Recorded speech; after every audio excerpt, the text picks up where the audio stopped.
दोस्तों, आज के इस वीडियो में हम आपको बताने जा रहे हैं पद्म विभूषण, पद्म भूषण और पद्मश्री में क्या अंतर है, ये पुरस्कार किन लोगों को दिया जाता है और इसके साथ क्या क्या सुविधाएं मिलती हैं।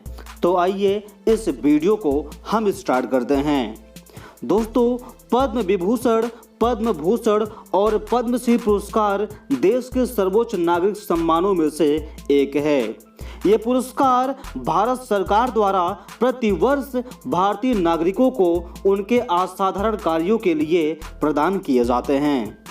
दोस्तों, पद्म पुरस्कार देने की शुरुआत वर्ष 1954 में की गई थी, जिसके बाद वर्ष 1978 और 1979 और वर्ष 1993 से 1997 के बीच संक्षिप्त रुकावट को छोड़कर प्रतिवर्ष इसकी घोषणा गणतंत्र दिवस के अवसर पर की जाती है।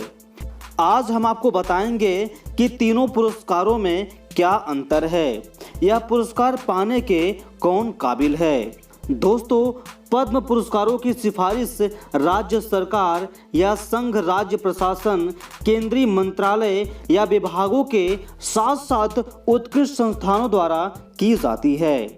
साथ ही आप खुद भी इस पुरस्कार के लिए आवेदन कर सकते हैं। इसके बाद एक समिति इन नामों पर विचार करती है।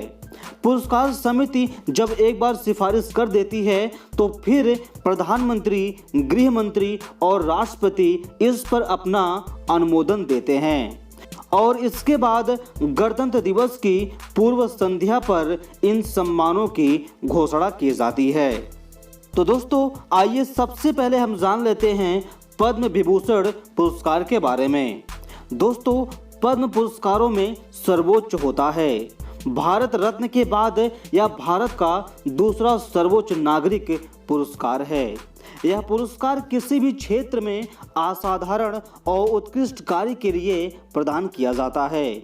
इस सम्मान में पुरस्कार के रूप में कांसे का एक बिल्ला मिलता है, जिसके केंद्र में एक कमल का फूल होता है। इस फूल के ऊपर नीचे पद्म विभूषण देवनागरी लिपि में लिखा होता है। दोस्तों, इस बिल्ले के पिछले हिस्से में अशोक चिन्ह बना होता है।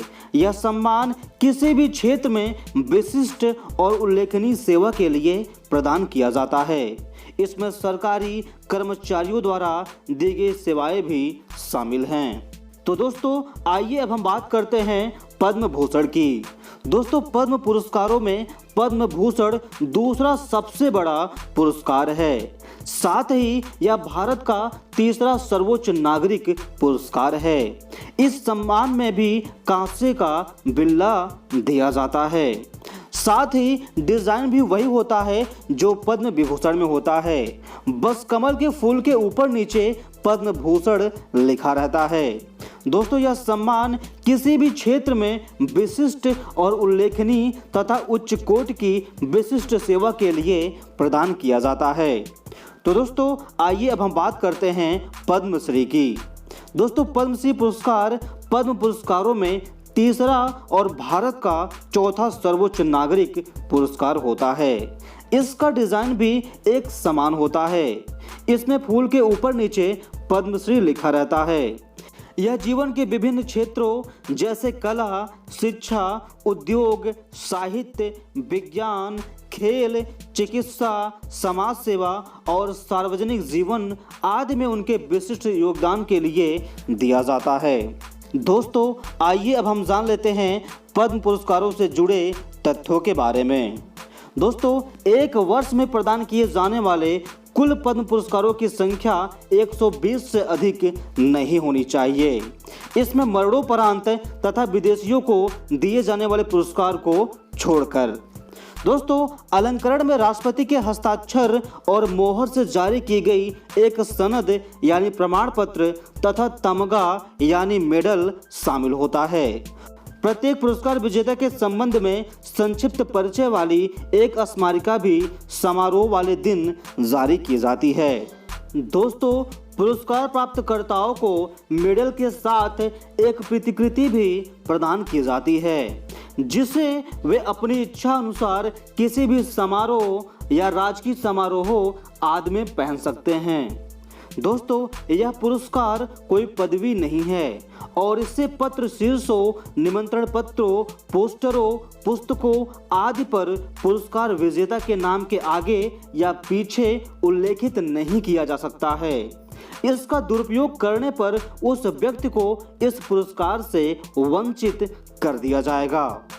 दोस्तों, इन पुरस्कारों के साथ कोई नगद भत्ता या रेल, हवाई यात्रा आदि के रूप में कोई रियायत प्रदान नहीं की जाती है। दोस्तों, आइए जान लेते हैं कि ये पुरस्कार किन किन लोगों को या किन किन क्षेत्र के लोगों को दिया जाता है। कला, जैसे कला में संगीत, पेंटिंग, मूर्तिकला, फोटोग्राफी, सिनेमा, रंगमंच आदि शामिल है। सामाजिक कार्य, अब सामाजिक कार्य में है समाज सेवा, धर्मार्थ सेवा, सामुदायिक परियोजनाओं में योगदान आदि। दोस्तों, सार्वजनिक मामले यानी कानून, सार्वजनिक जीवन, राजनीतिक आदि।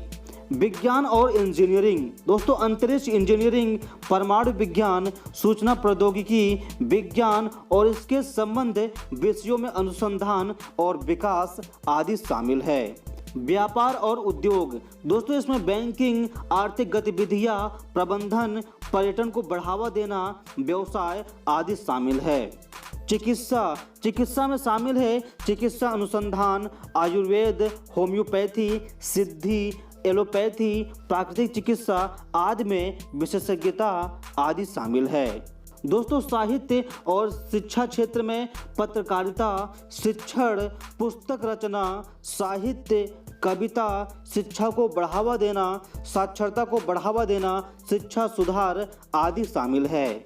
सिविल सेवा में है सरकारी कर्मचारियों द्वारा प्रशासन आदि में विशिष्टता, उत्कृष्टता आदि शामिल है।